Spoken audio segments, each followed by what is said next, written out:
Have you ever thought about how nursing homes are filled with a bunch of old people who never truly healed, or at least not enough to be someone their children wanted to help take care of? It's almost like during their better years, they don't take care of their homes. And then when they get old, they expect us to make it home and then take them home until God takes them home. And I know I haven't yet birthed any children of my own, but I just can't imagine having children then still dying alone. We ain't got time on our sides.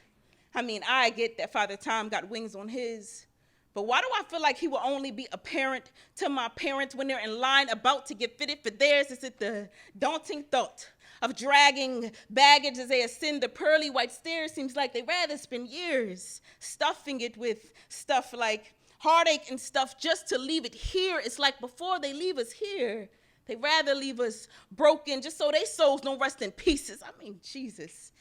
It's said to have loved them so much that he died for his children.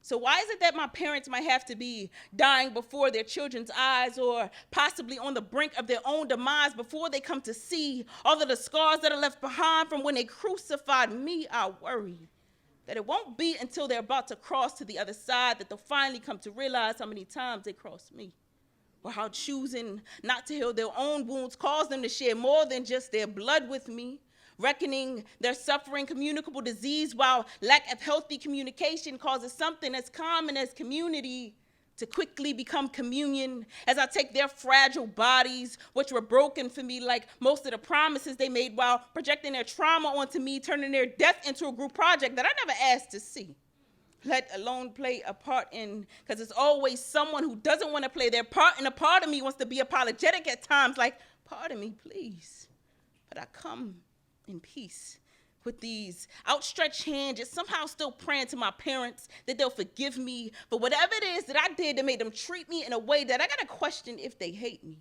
because they adorned me with a crown thorned with resentment, sending bloody drips of anger dripping down my face as they left me hanging on by a thread of hope, because they couldn't swallow their pride and instead proceeded to choke, refuse to bite the bullet, but somehow still coughed up gun smoke mixed with affliction that seems to be bitter, because now their triggers and transgressions from never learning their lessons has me feeling less than whole.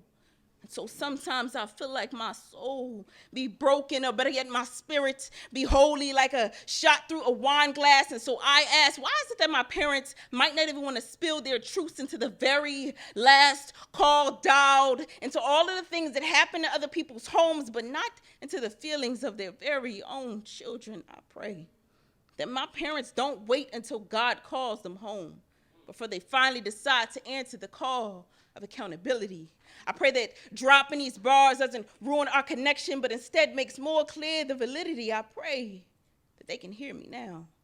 Wow, they're still alive, but it's like they can't stand the thought, and nor do they want to lie in the bed that they've made.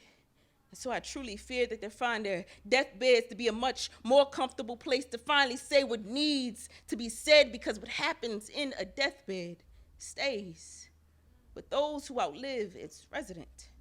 But dying wishes from relatives over time will lose its relevance, because dying wishes and relatives never seem to age too well. Just like the bed sores being tended to by the tender-hearted children who attempted to tell their parents that all they ever wanted was for them to acknowledge the part they played in their hurt, before the gap of social distance meant 6 feet beneath the dirt. Poem.